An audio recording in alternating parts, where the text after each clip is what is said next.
मागच्या वेळी आपण काय काय बघितलं होतं? तर मनाचे म्हणजे व्यक्तिमत्वाचं आपण सगळं बघत होतो. व्यक्तिमत्वावर परिणाम करणारे घटक हा विषय आपण बघत होतो. आणि त्याच्यामध्ये काय काय बघितलं पहिलं? तर अनुवंश. हम्म.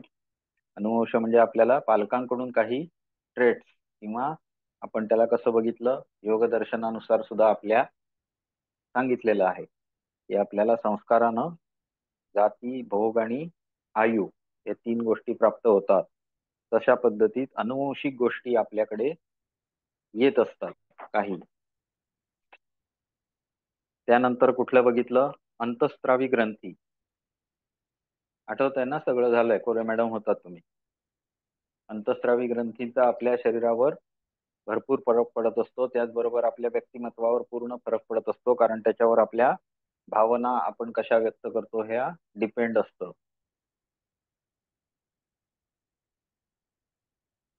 हे झालंय ना आपले सगळं? हो सर, त्यानंतर आपण कुटुंब. संस्कृतीपर्यंत बघितले, एकूण सर्व मिळून 7 ते 8 घटक बघितलेत. आता आपण भिन्नता हा, असण्याची कारणे काय आहेत ह्याच्याकडे जाणार होतो. याच्याकडे जाणार आहोत. बरोबर. कुटुंब बघितलं, त्यानंतर समवयस्क गट जो आपल्या बरोबर मित्रमैत्रिणींचे असतात ते बघितले. त्यानंतर शाळा बघितली की ज्या स्कूलमध्ये आपण शिकतो तिथल्या त्याही गोष्टींचा आपल्या व्यक्तिमत्वावर परिणाम होतो. त्यानंतर प्रसार माध्यम जो आपल्यावर सतत माहितीचा भडीमार करत असतात, त्याच्यातून आपलं व्यक्तिमत्व घडत असतो. मग त्याच्यामध्ये चुकीची माहिती असण्याची शक्यता जास्ती असते, हे पण मी सांगितलं. सत्यासत्यता बघणे आणि मग स्वीकार करणे आजची काळाची गरज आहे. त्यानंतर संस्कृती. सांस्कृतिक घटक जे असतात ते पण आपल्या विचारावर, भावनावर, वर्तनावर परिणाम घडवत असतात. आपल्या श्रद्धा, आपले मापदंड, मूल्य या गोष्टी आवश्यक व्यक्तिमत्वामध्ये असतात. त्यानंतर व्यक्ती भिन्नतेची कारणे. जगामध्ये कुठल्याच दोन गोष्टी एकसारख्या नसतात. व्यक्ती एकसारख्या नसतात, त्यांच्यामध्ये भिन्नता असते. त्यांच्या व्यक्तिमत्वामध्ये भिन्नता असते, दिसण्यामध्ये सुद्धा फरक असतो. आणि काही ठिकाणी आपल्याला असं ऐकायला मिळतं की जगात 7 व्यक्ती एकसारख्या दिसणाऱ्या असतात, परंतु तरीही थोडाफार का होईना फरक हा असतोच. व्यक्ती भिन्नता ही असते. मग ते त्यांच्यातील भिन्नतेलाच किंवा हे जे त्यांच्यामध्ये विविध गुणधर्म वेगवेगळ्या प्रकारचे आढळतात त्याला आपण काय म्हणणार? व्यक्तिभिन्नता असं म्हणणार. मग दोन व्यक्तीमध्ये असणारी शारीरिक, मानसिक, भावनिक भिन्नता, बरोबर, त्याच्याच बरोबर त्याच्यातील सामाजिक, कौटुंबिक भिन्नता व म्हणजे या सगळ्या मिळून व्यक्तिभिन्नता तयार होतील. या सगळ्याचा त्याचा व्यक्तिमत्वावर कॉन्ट्रीब्युशन आहेत. आणि याच्यामुळे व्यक्ती हा एकसारखा दुसरा असत नाही, तो भिन्नच असतो. व्यक्तिभिन्नतेला कारणं कुठली आहेत ती आपण आता क्रमानं बघूया की कुठल्या कारणामुळे अशी व्यक्तिभिन्नता निर्माण होते. एक म्हणजे अनुवंशिकतेचा प्रभाव. आपण बऱ्याच वेळा काय बघतो, दोन जुळी मुलं एकसारखी दिसताना बघतो, परंतु व्यक्तिमत्व म्हणून दोन्ही परत भिन्नच असतात. कदाचित दिसायला एकसारखे असतात, पण तरी सुद्धा एखाद्याच्या तिळामध्ये तरी फरक असतो. हे आपण अगदी नेहमीच्या याच्यामध्ये बघतो. मग छोट्याशा गोष्टीवरनं आपण त्याच्यामध्ये फरक लक्षात ठेवतो. माझ्या घरातच अशी घटना आहे ज्याच्यामध्ये दोन मुली आपल्याकडे अगदी सारख्या दिसणाऱ्या आहेत, परंतु त्यांच्या एकाच्या नाकावर टीळ आहे, एकाच्या नाहीये. छोटासा तीळ आहे काळा, त्याच्यावरून लक्षात ठेवायचं हिचं नाव काय, तिचं नाव काय. असं म्हणजे आपण भिन्नता करू शकतो. छोट्या छोट्या ह्याच्यावर न का असेना, पण आहे, भिन्नता आहे. तर ही जी आहे अनुवंशिकतेचा प्रभाव, हे आपण पहिलं बघतो आहोत. व्यक्तीमध्ये असणारी शारीरिक, मानसिक, भावनिक भिन्नतेचे कारण अनुवंशिकता असते. आई वडिलांची शारीरिक ठेवण, त्याच्यानंतर बुद्धिमत्ता मुलामध्ये उतरते. आपले जे जीन्स असतात ते परिवर्तनशील असतात. म्हणजे त्याच्यामध्ये आपण जी काही माहिती स्टोअर करू शकतो किंवा त्यांच्यामध्ये आपण आपल्या विद्येद्वारे, ज्ञानाद्वारे, आपण ज्या फील्डमध्ये काम करतो त्याद्वारे त्याच्यावर संस्कार घडत असतात, असं आपण वैज्ञानिकली प्रूव्ह केलेलं आहे. त्याच्यामुळे ज्यांचे पालक बुद्धिमान असतात त्यांच्या मुलांमध्ये जेनेटिकल कंपोजिशन अशा पद्धतीत उतरतं की त्यांना बुद्धिमत्ता जास्ती मिळू शकते. आता हे किती टक्के शक्य आहे, तर 80 ते 90% लोकांमध्ये हे असं शक्य आहे. सगळ्याच गोष्टी फेवरेबल असतात असं नाही, कारण का, तर व्यक्तिभिन्नतेची अजून पण कारण आहे. हे एकच कारण असेल असं नाही.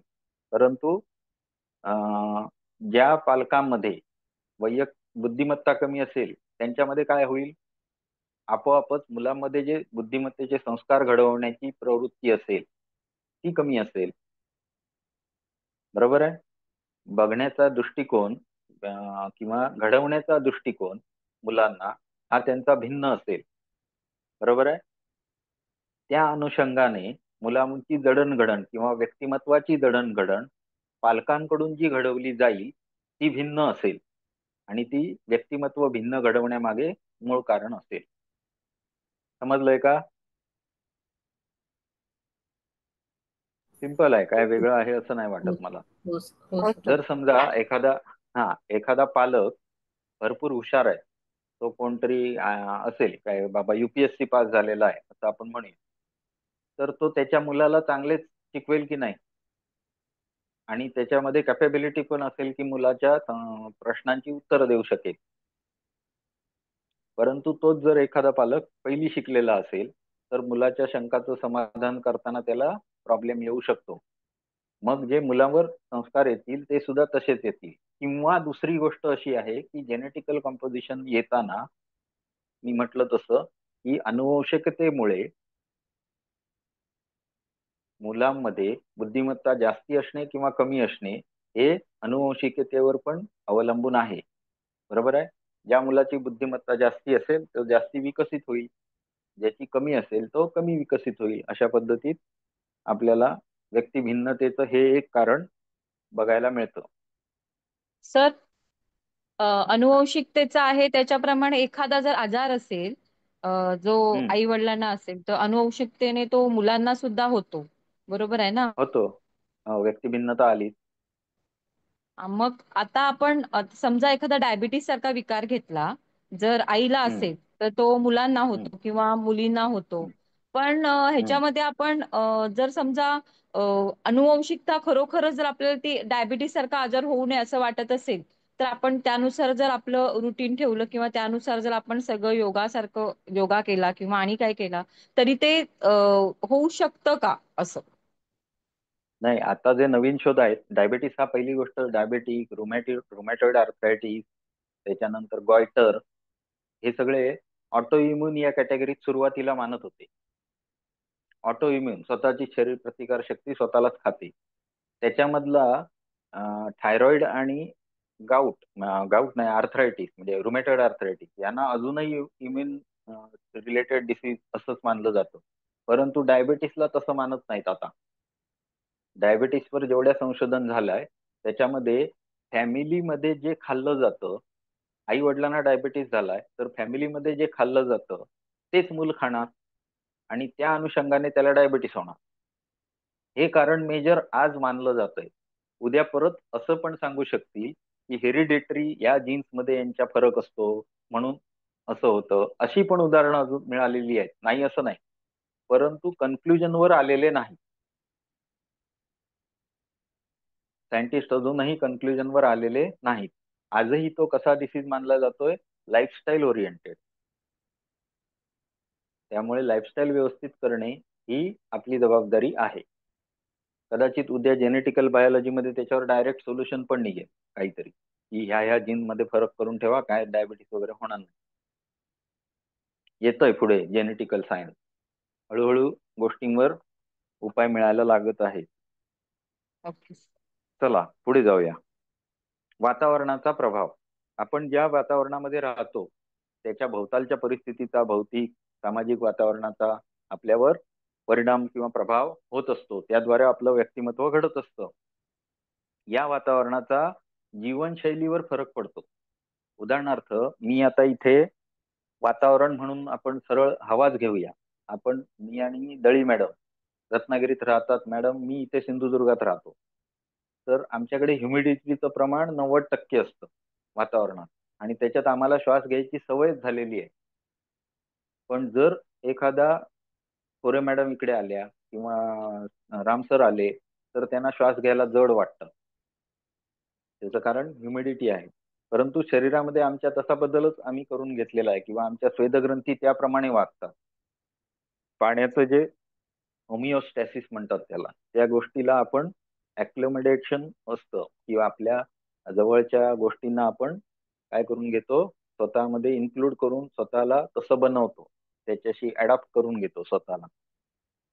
तर हे वातावरणाचा हा एक भाग सांगितला. त्याच्याबरोबर अजून काय, तर ग्रामीण आणि शहरी वातावरण घ्या. शहरातली मुलं बघा कशी असतात, स्मार्टनेस जास्ती असतो. गावातली मुलं कशी असतात, शाय असतात थोडी. परंतु बुद्धिमत्तेमध्ये फरक असेल असातला काही भाग नाही. बुद्धिमत्ता हा वेगळा प्रकार आहे. परंतु त्याच्याबरोबर दुसरं काय असतं, तर जडणघडणीमध्ये फरक असतो. म्हणजे एखाद्या गावातल्या मुलावर चांगले संस्कार असतील, एखाद्या शहरातल्या पण असू शकतील किंवा नसतील, उलट सुलट काही असू शकेल, जे आजूबाजूच्या वातावरणामुळे ठरले. बरोबर आहे. गावातल्या मुलांना खेळायला भरपूर वेळ असेल, ते आपल्या खेळांच्या ह्याच्यामध्ये चांगले असतील. शहरामध्ये जास्ती काय असेल, बुद्धिमत्तेवर, त्यांच्या शिक्षणावर भर जास्ती असतो, त्याच्यामुळे त्यांचं अभ्यासातली प्रगती जास्ती असेल. कॉमन एक हे घेतोय आपण, उलटही असू शकतं. परंतु आजूबाजूचं जे आपलं वातावरण आहे त्याच्यामुळे आपल्याला आपल्या व्यक्तिमत्वावर फरक पडत असतो. व्यक्ती भिन्नतेचं हे एक कारण आहे. राष्ट्रीयत्वाचा प्रभाव, आपण ज्या देशात राहतो तेथील संस्कृती, वर्ण, जाती, आपला धर्म इत्यादीचा व्यक्तिमत्वावर परिणाम असतो. आपण आपल्याकडे कसं जाणार, हिंदू धर्म, आपण हिंदू धर्माचे भारतामध्ये राहणारे मॅक्झिमम लोक. परंतु तोच जर आपण कुठे इंग्लंडमध्ये गेलो तर तिथे ख्रिश्चन धर्माचे लोक आढळणार. त्यांच्या ज्या मान्यता आहेत त्यानुसार त्यांचं आचरण असतं. तेच आई वडिलांकडून पिढी ज्या त्यांना मिळत असतं त्यानुसार त्यांचे व्यक्तिमत्व घडत असतं. बरोबर आहे. त्यानुसार त्यांच्या प्रथा असतात, संस्कृती असते तशा पद्धती. त्यामुळे हा एक व्यक्तिमत्वावर भिन्नतेचा परिणाम, आपल्या भिन्नतेचं हे एक कारण आहे. उदाहरणार्थ बघा, की अजून एक उदाहरण दिलंय त्यांनी, की निरनिराळ्या प्रदेशात राहणाऱ्या लोकांची शरीर रचना, त्वचेचा रंग, मानसिकता निरनिराळी असते. बरोबर. उदाहरणार्थ भारतातले जे लोक आहेत ते गव्हाळ वर्णाचे आहेत, आणि तेच जर तुम्ही आणि मोठे डोळे व्यवस्थित आहेत. परंतु तेच जसं जसं तुम्ही हिमालयाच्या आसपास तिबेट आणि चीन मध्ये जाता तेव्हा काय होतं, डोळे मिचमिचे असे होतात. त्याचं कारण त्यांना ग्लेशियर म्हणजे हे बघायची सवय, त्यांच्या डोळ्यात म्हणजे प्रकाश किरण कमी जावेत याच्यासाठी ती निसर्गानं केलेली सोय आहे. हळूहळू त्यांच्यामध्ये हा बदल घडत गेला आणि ते लोक तसे होत गेले. तसंच जर बघितलं तर उंचपुरे लोक तुम्हाला कुठे ऑस्ट्रेलिया साईडला दिसतील किंवा दक्षिण आफ्रिकेमध्ये काळे ब्लॅक लोक दिसतील. वेगळा फरक पडला, हा सगळा तिथल्या वातावरणाचा फरक आहे. म्हणजे राष्ट्रीय देशाचा फरक थोडक्यात सांगायचं तर ही भिन्नता आपल्याला मिळते सगळीकडे. आर्थिक स्थिती व शिक्षणाचा प्रभाव. आर्थिक स्थिती ही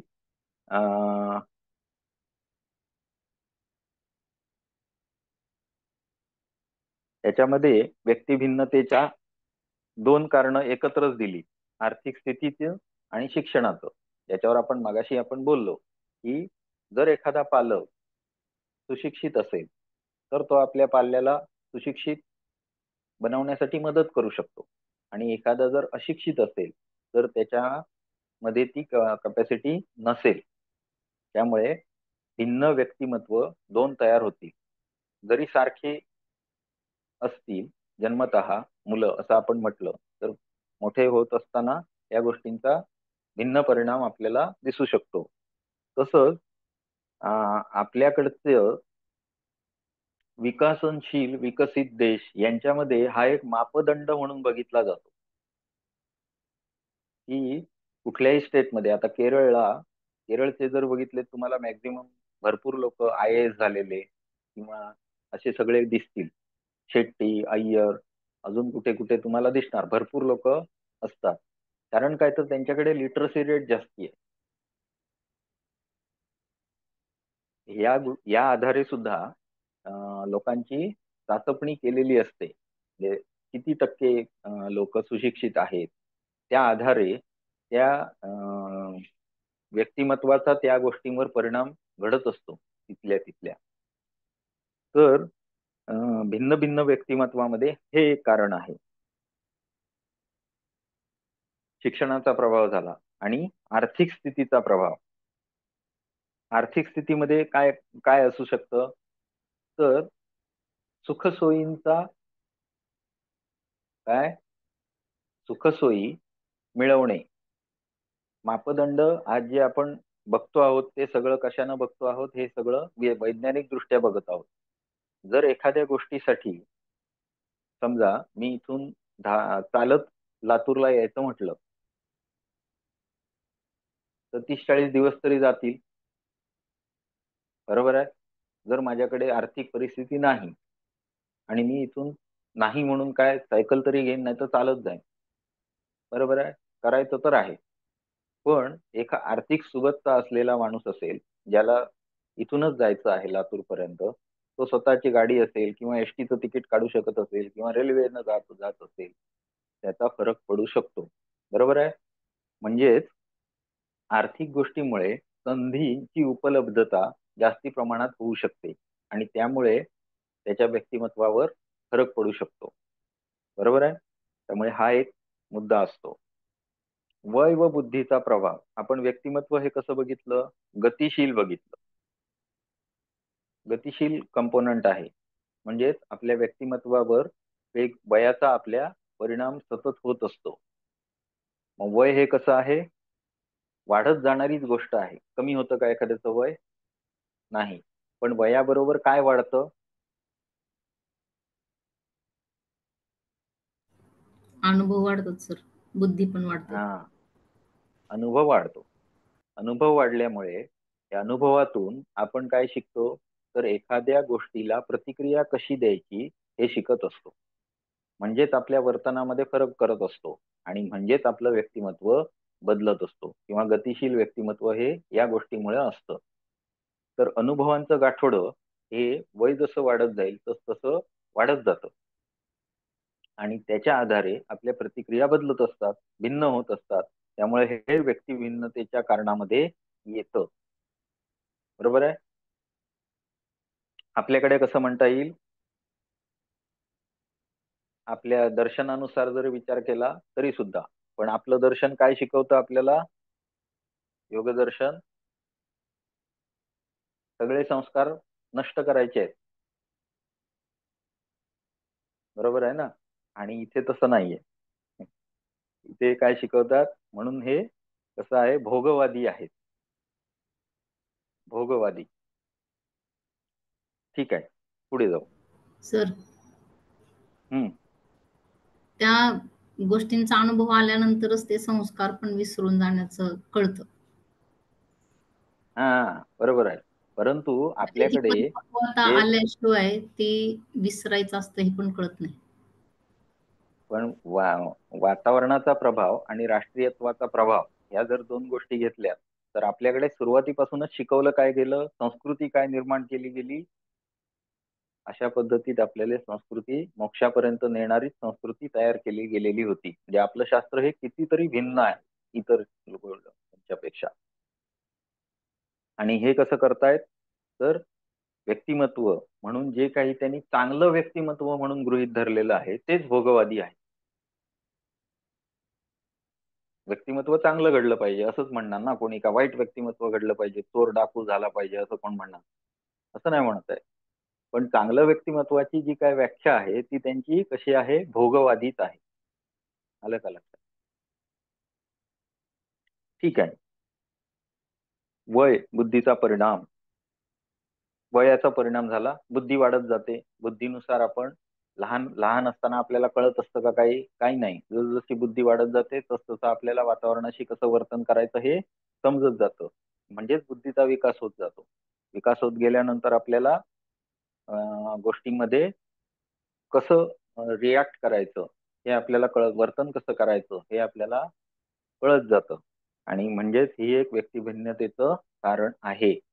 एखाद्या व्यक्तीची बुद्धी काही कारणामुळे कुंठित झाली. उदाहरणार्थ लहान मुलांमध्ये अशा गोष्टी दिसतात की ज्यांच्यामध्ये एखाद्याला काय असतं, पेटिट माल इपिलेप्सी म्हणून एक असते, ज्याच्यामध्ये थोडंच फक्त थोड्या वेळ ते मूल असं डोळे फक्त असे मिचकावतं, परत नॉर्मल होतं, एकदम नॉर्मल. पण ते जे 2 मिनिटं 2 सेकंद डोळे मिचकावण्याची क्रिया असते, त्याच्यामध्ये त्याच्या मेंदूच्या सिनॅप्सेस जे असतात ते बऱ्याच वेळा गळून पडतात. मग त्याच्या बुद्धीचा ऱ्हास होतो. प्रत्येक वेळी जेव्हा त्याला फिट येते तेव्हा त्याच्या बुद्धीचा ऱ्हास होतो.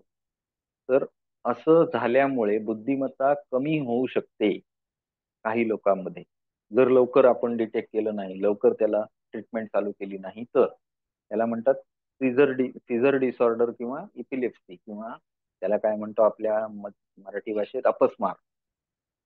आयुर्वेदामध्ये अपस्मार म्हणतात, किंवा आकडी येणं म्हणतात, किंवा फिट येणं म्हणतात जनरल भाषेत.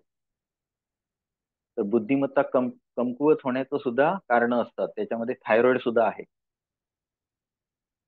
थायरॉइड जर आपल्याला कमी झाला तर बुद्धिमत्ता कमी होते. म्हणजेच हायपोथायरॉइडिझम मध्ये बुद्धिमत्ता कमी होते. तर अतिरागाचा ह्या पण परिणाम होतो का बुद्धीवर? कशाचा?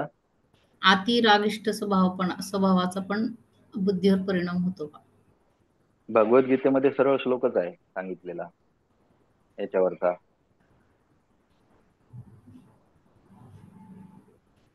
कुठला श्लोक आहे?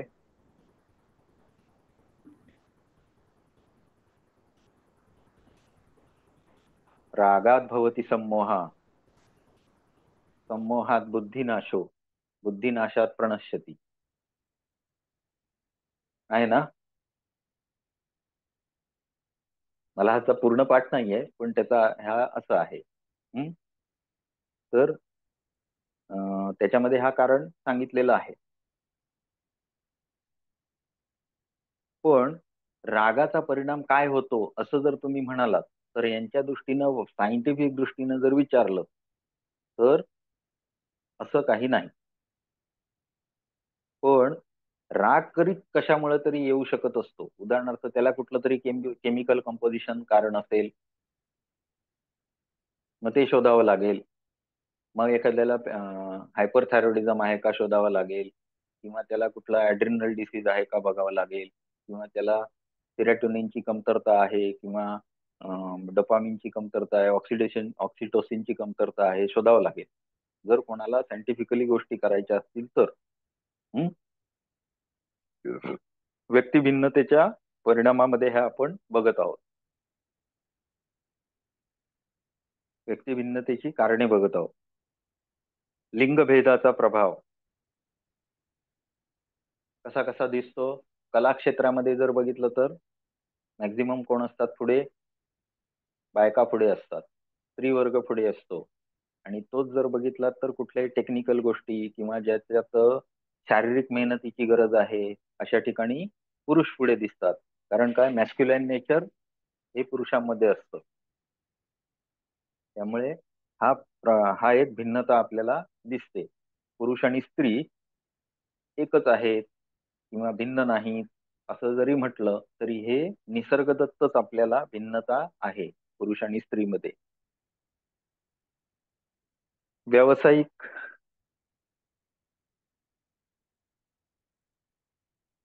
व्यावसायिक घटनामध्ये सुद्धा स्त्रियांपेक्षा पुरुष जास्त प्रमाणात दिसतात व्यावसायिकतेकडे सुद्धा.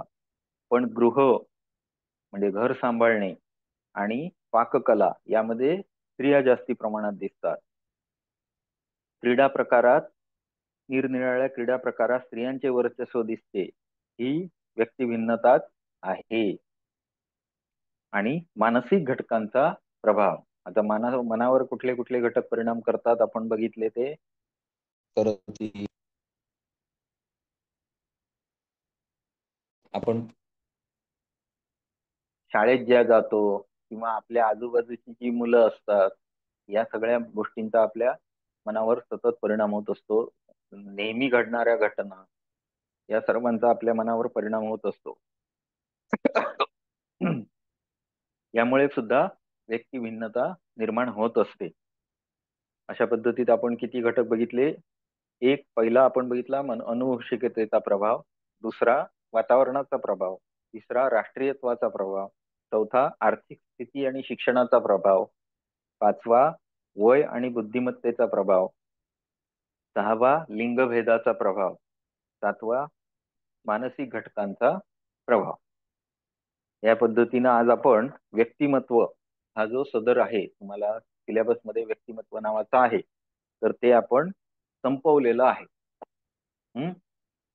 आता आपण पुढे जाऊया की मानसशास्त्र हा जो विषय आहे त्याच्यामध्ये आपण जायचं आहे. त्याच्यामध्ये काय काय असेल तर मानसशास्त्राच्या व्याख्या असतील, बरोबर, निरुक्ती असेल, त्यानंतर काय असेल तर विविध व्याख्या झाल्या, त्याबरोबर मानसशास्त्राचा इतिहास असेल, त्याची उद्दिष्ट असतील, त्यानंतर काय असेल तर ठराविक मानसशास्त्राचे सिद्धांत असतील. त्यामध्ये 3 तुम्हाला हे आहेत, कोण मानसशास्त्रज्ञ ज्यांच्या थिअरीज आपण बघणार आहोत डिटेलमध्ये, बरोबर आहे. बाकी डिटेलमध्ये बघणार नाही, परंतु इतिहास समजून घेताना आपल्याला त्यांना क्रमानं थोडं का होईना बघावं लागेल, बरोबर आहे.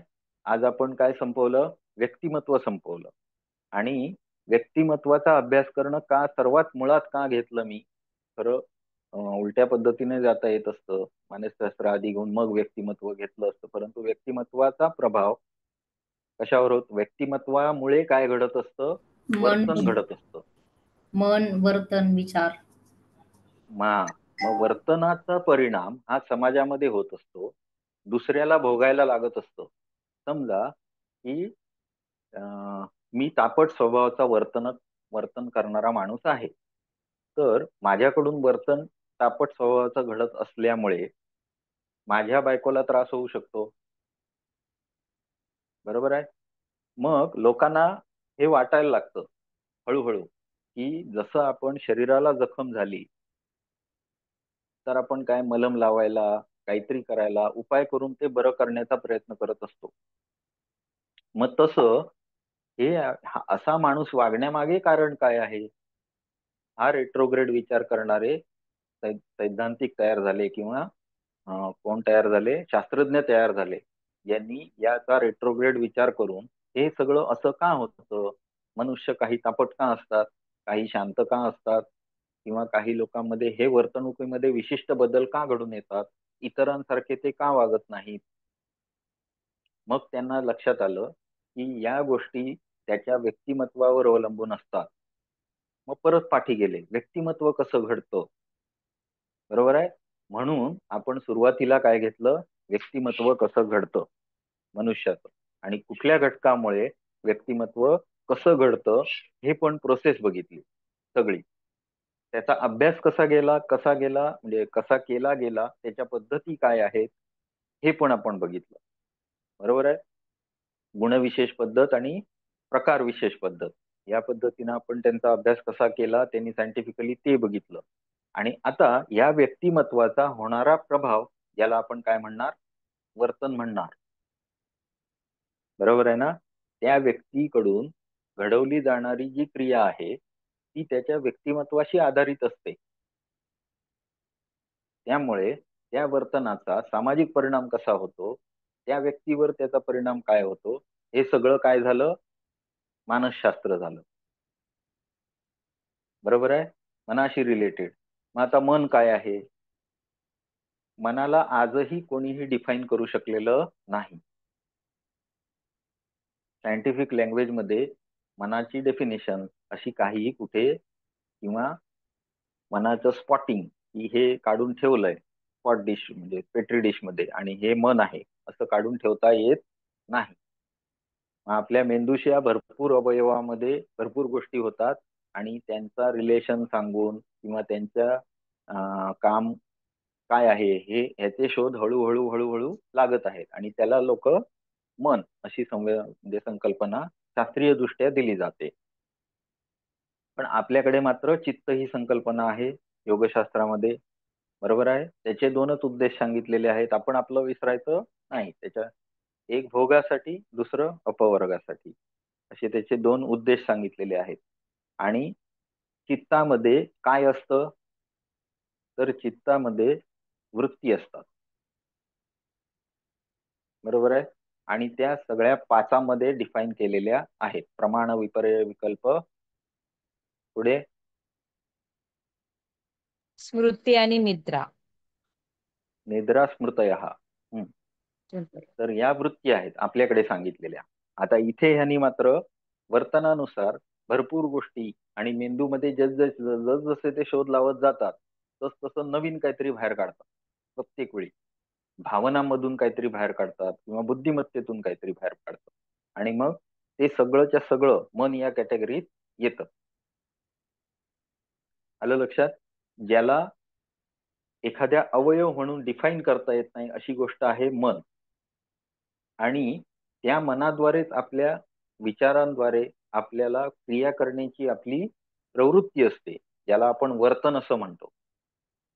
आणि त्या वर्तनाचा अभ्यास केल्यानंतर पूर्ण समाजामध्ये विविधता आढळते लोकांमध्ये आणि त्या वर्तनामध्ये फरक कसा होतो, कशामुळे बदल होतो, हे सगळं व्यक्तिमत्वानुसार परत बघितलं आणि त्याच्यानंतर अशा पद्धतीत बघायला लागले की नॉर्मल का नाही, नॉर्मल म्हणजे काय, नॉर्मलच्या ऍबनॉर्मल काय आणि ऍबनॉर्मलचं असं का आहे, त्याच्यामध्ये पॅटर्न आहेत का, ह्या सगळ्याचा विचार केला गेला, ज्याला आपण काय म्हणतो सायकॉलॉजी. मग सायकी आणि लॉगस या दोन शब्दानंतर हा शब्द तयार झालेला आहे. कुठला आहे हा शब्द? ग्रीक शब्द आहे, सायकी आणि लॉगस. आणि त्याच्यामध्ये कसं आहे की त्यांचं ग्रीक ह्याचं 23वा मुळाक्षर साय असं आहे. सायकी म्हणजे मानस आणि लॉगस म्हणजे शास्त्र. तर त्याचं जे ह्या दोघांना एकत्र करून मानसशास्त्र असा हा शब्द तयार झाला. आता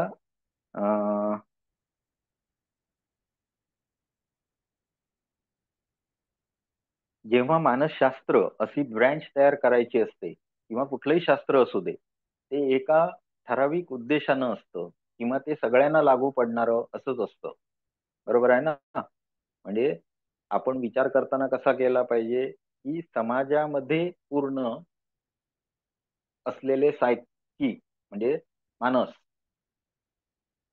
आणि त्यांच्या टोटल वर्तनाचा नॉर्मल भाग कुठला आहे आणि त्याच्यापेक्षा वेगळा जर असेल तर तो ऍबनॉर्मल आहे का, त्याला ऍबनॉर्मल म्हणणार का, हे ठरवलं पाहिजे ना. मग या अनुषंगाने त्यांना विविध घटकांचा विचार करून मगच या सिद्धांत मांडावे लागतात. जेव्हा मानसशास्त्राचे एखाद्याला वेडा ठरवला, आपण शिक्का मारून दिला मी डॉक्टर म्हणून, आणि तर तो खरोखरच वेडा आहे का? बऱ्याच शास्त्रज्ञांना सुरुवातीला वेडेच म्हणत होते. बरोबर आहे ना? मग तो वेडाच आहे का? असं काही असेलच असं नाही. उदाहरणार्थ असं म्हणतात, आपल्याला काय माहिती नाही, परंतु थॉमस एडिसन हा जो होता तो हे होता काय, कसला पेशंट होता, तर ऑटिझमचा पेशंट होता. आता ऑटिझमचे जे लोक असतात किंवा मुलं असतात त्यांच्यामध्ये काय आढळतं, तर ते एका कुठल्या तरी गोष्टीमध्ये त्यांची बुद्धिमत्ता अतितीव्र असते. अतितीव्र असते म्हणजे इतर लोकांपेक्षा कितीतरी पटीनं जास्ती असते. अशी जी लोक असतात ती कदाचित एखाद्या विषयामध्ये खूप पुढे जाण्याची कॅपेबिलिटी त्यांच्यामध्ये असते. परंतु त्याचबरोबर जर त्यांच्या वर्तनामध्ये काही दोष फारच आढळायला लागले तर मात्र अशी मुलं समाजामध्ये टिकू शकत नाही आणि म्हणून त्यांना त्यांचे सिद्धांत मांडण्याची कधी वेळच येत नाही, कारण लोक त्यांना वेडे समजतात. अशी ही पद्धत असू शकते. पण काही लोकांमध्ये मूलतः मुळात जाऊन अभ्यास करण्याची प्रवृत्ती असते. त्या पद्धतीनं शांततेनं कुठलेही सिद्धांत मांडून त्यांची व्यवस्थित आखणी करून त्याच्यातून पाहणी करून आणि मग त्याचा शास्त्रीय सिद्धांत मांडण्याची पद्धत ही रूढ जी मानली जाते, नॉर्मल मानली जाते आपल्याकडे. शास्त्रज्ञांनी हे काही फॉर्म्युले आपल्यासाठी तयार केले. रिसर्च या पद्धतीत आपण म्हणतो हे सगळं, हे आपणच सगळं तयार केलेलं आहे, आपल्यासाठी केलेलं आहे. त्याचा पालन करून जे सिद्धांत मांडले गेले त्याद्वारे हे सगळं तयार झालं, त्याला आपण काय म्हणणार? मानसशास्त्र म्हणणार.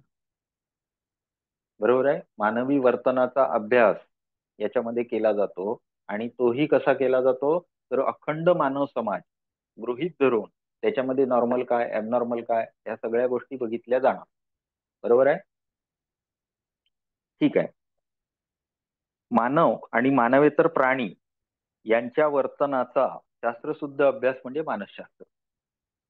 मानवाच्या वर्तनाचाच आपण असं नाही, प्राण्यांच्या वर्तनाचा पण अभ्यास केला जातो आज. बरोबर आहे ना. म्हणजे व्हेटरनरी मध्ये सुद्धा आज तुमचे कुत्रे असे का वागतात, त्याचं वर्तणुकीला तुम्ही काय उपाय शोधणार, सगळ्या गोष्टी त्यांच्याकडे पण अवेलेबल आहेत. जशा मानवाकडे आहेत तशा मानवाकडे सायकोलॉजिस्ट आहेत, तसे त्यांच्या इथे सुद्धा स्टडी आहेत या गोष्टींचे. मानव आणि मानवेतर प्राणी यांच्या वर्तनाचा शास्त्रशुद्ध अभ्यास म्हणजे मानसशास्त्र. आता वर्तन, कारण इथे वर्तन शब्द आला. वर्तन म्हणजे मगाचपासून मी तेच समजावून सांगितलं की जे आपल्यावर संस्कार घडलेले आहेत त्याच्या आधारे एखाद्या गोष्टीविषयी आपण प्रतिक्रिया देतो. बरोबर आहे. समजा एखादा फोनवर मला शिव्या घालायला सुरुवात केली तर मी काय करेन? फोन कट करेन. पण सगळेच असं करतील का? नाही. ह्यात आणखी 2 शिव्या आपण देणार आणि त्याच्या पुढच्या देणार, म्हणजे त्याची परत ग्रेडिंग करून त्याच्या पुढच्या देणार आणि तो कुठे आहे सांग, मी येतो आता, तुला तुला बघतो काय ते वगैरे सगळं चालू आहे. म्हणजे प्रत्येक व्यक्तिमत्व हे वेगळं आहे, त्याच्यामुळे त्याचा वर्तन वेगळं आहे. बरोबर आहे. तर वर्तन म्हणजे नक्की काय? तर आपण कसे वागतो, कसे बोलतो, कसे निर्णय घेतो, कसे कार्य करतो, आपण आपल्या विचारांना भावनांना कशी दिशा देतो, या सगळ्याचं कॉम्बिनेशन म्हणजे वर्तन. आणि हे सगळं कॉम्बिनेशनचा आपण मगाशी विचार करून ठेवला, याला आपण काय म्हटलं? व्यक्तिमत्व.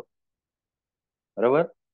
त्यामुळे व्यक्तिमत्वामुळे जे वर्तन आपलं घडत असतं, व्यक्तिविशिष्ट असतं, बरोबर आहे, ते व्यक्तिमत्वावर आधारित असतं. चला, आता याच्यामध्ये काय असतं तर सायंटिफिक सिद्धांत मांडण्यासाठी, काही निष्कर्ष काढण्यासाठी निकष काही ठरवलेले असले पाहिजेत.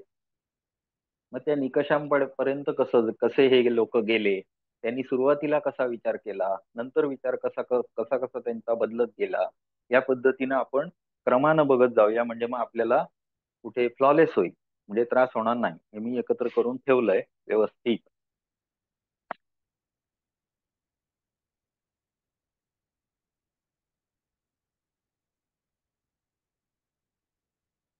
प्रत्येक मनुष्याच्या वर्तनाला विविध पैलू असतात. जसे की सुखदुःखाचा सामना करताना आपण वेगवेगळे वर्तन करतो. उदाहरणार्थ, जसे काही लोक मोठ्या दुःखाच्या प्रसंगी सुद्धा धीर बाळगणारे असतात, परंतु काहींना ते जमत नाही. मानवाच्या व्यक्तिमत्वाचा अभ्यास करणे, त्याच्या वर्तनाच्या विविध पैलूंचा अभ्यास करणे, ही मानसशास्त्राची खरी ओळख आहे. आता त्याचा व्याख्या, इतिहास आणि स्वरूप अशा पद्धतीत आपण पहिलं बघूया. हेडिंग देऊन ठेवा, व्याख्या, इतिहास आणि स्वरूप. आता व्याख्या. मानसशास्त्राची अचूक व्याख्या करणे अवघड आहे, कारण अजूनपर्यंत मन म्हणजे काय हेच आपल्याला सायंटिफिक दृष्ट्या समजलेलं नाही. अचूक व्याख्या करणे अवघड आहे, म्हणून त्याचे स्वरूप व्यापक, मूर्त व सर्वव्यापी आहे. कारण का? तर आपण वर्तणूक करतो, त्या वर्तणुकीचा परिणाम दुसऱ्यावर घडत असतो. बरोबर आहे. म्हणून ते सर्वव्यापक आहे. मानसशास्त्रामध्ये 5 ते 6 स्थित्यंतर झालेली आहेत. म्हणजे काय, वैचारिक याच्यामध्ये बदल झाला. त्यांचे जे सिद्धांत आहेत त्याच्यामध्ये त्यांनी वेळोवेळी बदल केला. त्यांना म्हटलं आपण स्थित्यंतर. त्यामुळे त्याचे स्वरूप बदललेले पाहता येते. अगदी सुरुवातीला म्हणजे साधारण 17-18व्या शतकात असे मानसशास्त्र म्हणजे आत्म्याचं शास्त्र असं मानलं जात होतं. म्हणजे इथे सुद्धा आपल्या शास्त्रांचा प्रभाव होता. तेव्हा सुद्धा लोक काय आत्मा ही गोष्ट मानत होते. त्यामुळे अगदी सुरुवातीला एरिस्टॉटल या शास्त्रज्ञाची जी व्याख्या आहे ती मला ना ते म्हणजे काय म्हणतात त्याला सण बिन लक्षात ठेवण्याची फार सवय नाहीये. त्यामुळे मी त्याच्याकडे दुर्लक्ष केलंय खरं सांगायचं तर. पण हे जर शोधून काढायला झालं तर तुम्हाला मिळू शकतात का, सांगायला पाहिजे तर उद्या परवा मी सांगेन परत.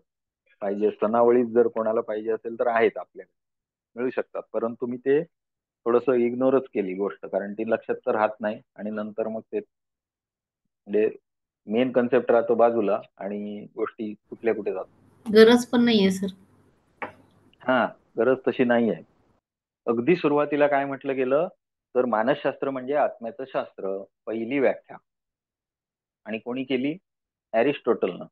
ए फॉर एरिस्टॉटल. आपलं पहिलं मूळाक्षर ए आहे, एरिस्टॉटल. पुढे दुसरी व्याख्या कशी आहे तर मानसशास्त्र म्हणजे मनाचे शास्त्र.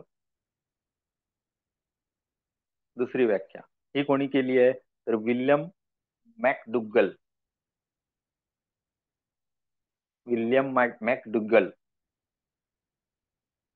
तिसरी व्याख्या आहे मानसशास्त्र म्हणजे बोधात्मक अनुभवाचे शास्त्र. बोधात्मक अनुभव म्हणजे काय तर कुठल्याही अनुभवामधनं आपण बोध हा घेतोच. उदाहरणार्थ मुलाला माहिती नसतं की आगीकडे गेल्यानंतर भासतं. सुरुवातीला आपण त्याला जाऊ नको जाऊ नको म्हणून ओढत असतो, पण कधीतरी का होईना त्याला गरम पाण्याचा चटका बसतो किंवा कुठेतरी छोटस भासतं. त्याच्यानंतर तो पूर्ण बोध घेतो की हे या गोष्ट आपल्याला त्रासदायक आहे. हा बोध त्याला होतो. आलं लक्षात? वेदना होते, हा बोध होतो. या गोष्टीमुळे आपल्याला त्रास होऊ शकतो ह्याचा बोध त्याला होतो. पाण्यात गेला, 2 वेळा बुचकळ्या खाल्ल्या की कळतो त्याला. पण सुरुवातीला मुलाला सोडा तुम्ही 3-4 वर्षाच्या, धावतच सुटतं पाण्यात. समुद्र बघितला की मुलं धावत सुटतात पाण्याकडे. पण 2दा गचकळ्या खाल्ल्या की परत तिकडे जायला बघत नाहीत, मग घाबरून पाठी येतात. म्हणजे बोध हा घेतो मनुष्य. बोधात्मक अनुभवाचे शास्त्र म्हणजे मानसशास्त्र असं कोणी कोणी व्याख्या केली? विल्यम वुंट नावाच्या शास्त्रज्ञ. ही तिसरी व्याख्या झाली. चौथी व्याख्या आहे मानसशास्त्र म्हणजे अबोध मनाचा अभ्यास करणारे शास्त्र. हा एक क्रांतिकारी शास्त्रज्ञ होऊन गेला, त्याचं नाव होतं सिगमंड फ्राइड. याचा स्पेलिंग व्यवस्थित लिहिणार असाल तर मराठीत तरी लिहा, नाहीतर मग स्पेलिंग लिहिताना व्यवस्थित लिहा. सिगमंड, SIGMUND, FREUD, फ्रिऊड असं त्याचं खरं हे आहे. पण आपण म्हणताना कसं म्हणतो? Sigmund Freud.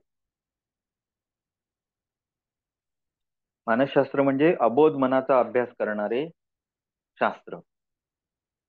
त्यानंतर मानसशास्त्र म्हणजे मानवी वर्तनाचा अभ्यास करणारे शास्त्र. John Watson. आणि 6वं आहे मानसशास्त्र म्हणजे व्यक्तिमत्वाचा अभ्यास करणारे शास्त्र. RS वुडवर्थ नावाचा शास्त्रज्ञ होता, त्याची व्याख्या आहे. आता प्रश्न बऱ्याच वेळा कसे येतात तर ह्याचा मानसशास्त्राचे स्वरूप कसे बदलत गेले क्रमाने लिहा, आणि किंवा मानसशास्त्राचे स्वरूप कसे बदलत गेले विशद करा. मानसशास्त्राच्या वेगवेगळ्या व्याख्या लिहून मानसशास्त्रातील स्थित्यंतरे विशद करा. असे प्रश्न येतात. तर सर, हे आपण आता हा बोला. सध्याचं जे स्वरूप जे काही असेल मानसशास्त्राचं, ते हा पुढच्या काही वर्षानंतर ते पण स्वरूप बदलणार. बदललेलं काळाचं असतं, स्वरूप बदललेलं असतं. बदललेलं म्हणजे असणार. मी तेच तुम्हाला सांगितलं, पहिल्या लेक्चरला मी हे बोललोय की आज कसं आहे, मनाला टटोलणे एवढंच चालू आहे. हत्ती लांब, हत्ती शेपटा म्हणजे दोरीसारखा आहे असं कोणी जण म्हणतात. आंधळे लोक सगळे मनाच्या पाठी पडलेले आहेत, बरोबर आहे. मग त्याने हत्ती एक आंधळे लोक बघतायत अशा पद्धतीत बघा. आंधळ्यानं पहिली शेपूट धरली, तो काय म्हणाला, सिद्धांत हत्ती दोरीसारखा आहे, पहिला सिद्धांत त्याचा. दुसरा काय म्हणाला, त्यानं पाय बघितला, पायाला धरलं, हत्ती खांबासारखा आहे, दुसऱ्याचा सिद्धांत. तिसऱ्याचा सिद्धांत काय असेल, त्यानं कान बघितले, हत्ती सुपासारखा आहे, बरोबर आहे. चौथ्यानं काय बघितलं, सोंड बघितली, तो म्हणाला हत्ती अजगरासारखा आहे. मग ते सगळे एकत्र आले, त्यांनी काय केलं, असोसिएशन फॉर्म केलं आणि मग त्यांनी ठरवलं की नाही नाही, तू कुठे होतास, पूर्वेला होतास, मग तिकडे काय होतं, सापासारखं अजगरासारखं, म्हणजे कदाचित त्याला सोंड असेल. मग तू कुठे होतास, पश्चिमेकडे होतास, तिकडे काय होतं, दोरीसारखं होतं, मग ती शेपूट असू शकते. मग खांबासारखं कोण होतं, मध्ये अमुक होतं. अशा पद्धतीत त्यांनी ते सगळं लावून आता हळूहळू सुरुवात केली. मग त्यांनी कदाचित पायाला कान पण लावलेले असू शकतील, शेपटाच्या ठिकाणी तोंड लावलेली असू शकते. पण त्यांनी एक चित्र बनवायला आता सुरुवात केलेली आहे, त्यामुळे ते बदलतच राहतं सतत. आणि त्याचा परिणाम काय होतो, तर जेव्हा एखादी गोष्टी स्पेसिफिक माहिती नसते, त्यावेळी काय होत असतं, पॅरामीटर बदलत राहत, पॅरामीटर बदलत राहतात. कारण का, समजा आज ऑटिझम नावाची जी गोष्ट आहे, ऑटिझम, तर ऑटिस्टिक मुलगा आहे म्हटल्यानंतर दोन गोष्टी आहेत, शास्त्राच्या दोन गोष्टी असतात. एक म्हणजे त्याचा सैद्धांतिक पार्ट आणि दुसरा त्याचा मानवी जीवनासाठी उपयोग, बरोबर आहे ना. मानसशास्त्र जर केली तर मानसशास्त्राच्या आधारे मनोचिकित्सा पण आली, बरोबर आहे. मग दोन्ही गोष्टींचं एकमेकांना अनुरूप असणं आवश्यक आहे. मग हे जे सैद्धांतिक पार्ट असतो, त्याच्यामध्ये चिकित्सा करणारे जेव्हा समोरे जातात वेगवेगळ्या गोष्टींना, तेव्हा ते सिद्धांतिक पार्ट मध्ये सुद्धा काही बदल सुचवत असतात. आणि हे जागतिक स्तरावर आज सोशल मीडियामुळे हा शक्य होतंय.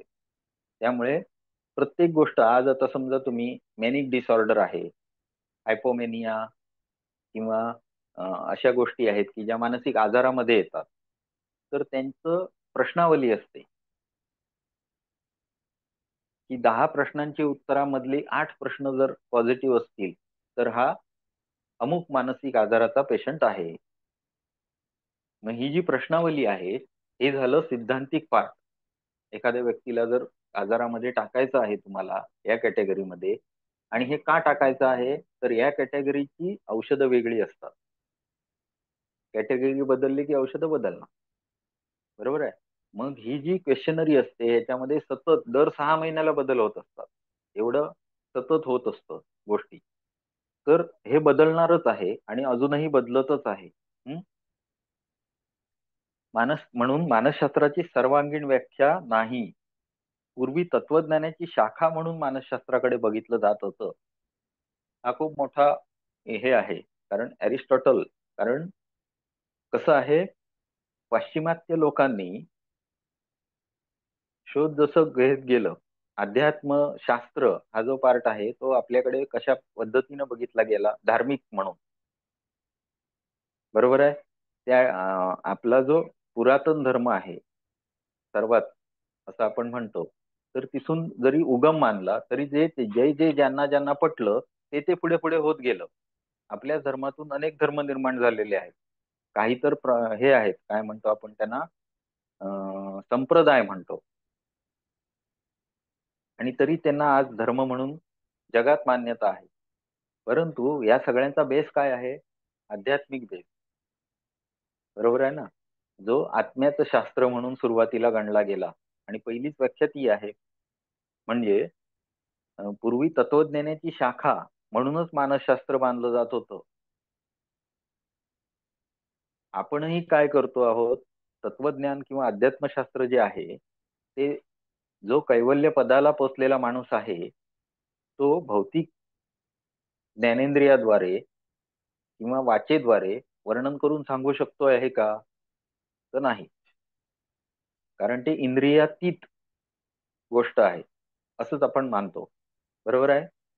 परंतु हे मात्र काय करतात, की जे प्रमाणात बसू शकत नाही, जे इंद्रियाद्वारे जाणू शकत नाही, त्याचं अस्तित्व नाही, विज्ञान त्याला मानत नाही. आलं का लक्षात? मग ते शोधण्याचा प्रयत्न करतात.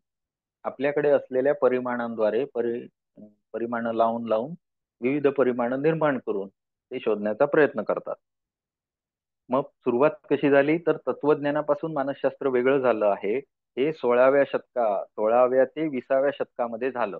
आता हे मी इथे मात्र व्यवस्थित लिहून ठेवलं. मी साधारण सुरुवातीला 16वं शतक आणि 17व्या शतकापर्यंत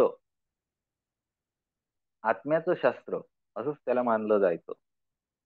16व्या शतकात मानसशास्त्राला स्वरूप प्राप्त व्हायला सुरुवात झाली, परंतु अचूक आणि मूर्त विश्वमान्य अशी व्याख्या त्यावेळी बनलेली नव्हती.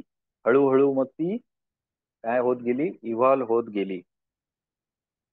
पहिलं जे आहे ते मानसशास्त्र किंवा आत्म्याचं शास्त्र ही आपण पहिली व्याख्या बघितली, जी कोणी केली होती, अरिस्टॉटलनं केलेली होती. किंवा आत्म्याविषयी चर्चा करणारे शास्त्र असं पण आपण त्याला म्हणतोय. सायकी आणि लॉगस हे पण त्यानं व्याख्या केली अरिस्टॉटलनं. त्यांचे शिष्य प्लेटो होते. प्लेटो नावाचा एक त्यांचा शिष्य होता. वाजले बघा. हा, ही एकच व्याख्या घेऊया आपण आणि थांबवूया. त्यांचा शिष्य जो होता त्याचं नाव काय होतं, अरिस्टॉटलचा प्लेटो. अरिस्टॉटलना काय म्हणायचे, तर अरिस्टॉटलना फादर ऑफ फिलॉसॉफी असं पण म्हणतात. कारण ही पहिल्यांदी त्यानं ही ब्रँच नवीनच सुरू केली, ज्याच्यात पहिल्यांदीच त्यानं ही व्याख्या पण मांडलेली होती. आणि कुठले होते हे शास्त्रज्ञ? ग्रीक होते.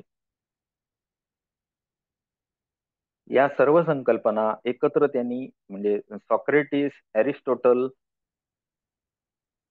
व त्याचा शिष्य प्लेटो यांनी वेगवेगळ्या मानवी जीवनाच्या संकल्पना मांडल्या.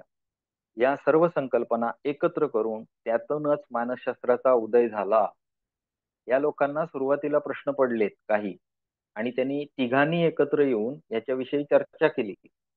आणि तिघांचे वेगवेगळे सिद्धांत होते. नाही मला असं म्हणायचंय, नाही मला असं म्हणायचंय, अशा पद्धतीत आपली हे मतं त्यांनी एकत्र केली. आणि मग त्यांच्या लक्षात आलं की ह्याचा अभ्यास व्यवस्थित करणं आवश्यक आहे. मग त्यांनी त्याला एक व्यवस्थित स्वरूप आणलं आणि त्याला मानसशास्त्राचा तिथे खरा उदय झाला असं आपण म्हणतात. या काळाला अरिस्टॉटल एज असे म्हणतात, कारण हा मोठा कालखंड होता ज्याच्यामध्ये 100-200 वर्ष लोकांना मन नावाची गोष्ट विषयीच काही माहिती नव्हतं. ते काय म्हणत होते, आत्म्याचे शास्त्र म्हणजे मानसशास्त्र. पण हळूहळू मन ही संकल्पना नंतर येत गेली. ही व्याख्या पुढे हजारो वर्षे 16व्या शतकापर्यंत चालली. परंतु त्यानंतर मात्र त्याचा विरोध झाला. त्यानंतरचे जे शास्त्रज्ञ होते त्यांनी काय केलं, पुढे अजून गोष्टी काही संकल्पना मांडल्या. आणि त्या मांडल्यामुळे त्यांनी काय केलं, जुन्या यांच्या ज्या संकल्पना होत्या त्यांचं खंडन केलं, की हे जुनं आहे, हे लागू आता पडत नाही, अशा पद्धतीत त्यांनी पटवून दिलं. आधुनिक शास्त्र म्हणते की आत्मा अमूर्त किंवा इनविजिबल संकल्पना आहे. आत्म्याला आपण बघू शकतो का? नाही, अमूर्त गोष्ट आहे, बरोबर आहे, ज्याला कुठलेही स्वरूप असं काही नाहीच आहे. त्यामुळे त्याच्यावर आपण कुठलाही प्रयोग करू शकत नाही, निरीक्षण नोंदवू शकत नाही. आत्म्यावर कुठला प्रयोग केलाय आणि कुठला निरीक्षण नोंदवलंय असं त्यांच्याकडे काही आपण करू शकत नाही असं ते सांगतात. मानसशास्त्राला जर शास्त्र म्हणायचे असेल तर अदृश्यावर प्रयोग करून कसं चालेल? शास्त्र म्हटल्यानंतर कुठल्या तरी गोष्टीला गृहीत धरलं पाहिजे आणि त्याच्यावर प्रयोग करून ती सिद्ध तरी अनुमानाद्वारे करायला पाहिजे. बरोबर आहे. पण अमूर्त गोष्ट ही मान्यच नाहीये. भोगवादी आहेत इकडची दर्शनं सुद्धा. अमूर्त गोष्ट ही मानत नाही. आलं का लक्षात? तर प्रयोग करून सिद्ध करावं लागेल. म्हणून मानसशास्त्र हे आत्म्याचे शास्त्र नाही, अशा प्रकारे पुढे येणारे जे शास्त्रज्ञ होते त्यांनी हे अमान्य केलं आणि मग ती संकल्पना जी आहे ती मागे पडली अरिस्टॉटलची. मग पुढे काय आलं हे आपण उद्याच्या भागामध्ये बघूया. आजच्या बद्दल काही प्रश्न असतील तर विचारा. ठीक आहे. हरिओम. हरिओम सर, थँक्यू, धन्यवाद. हरिओम सर.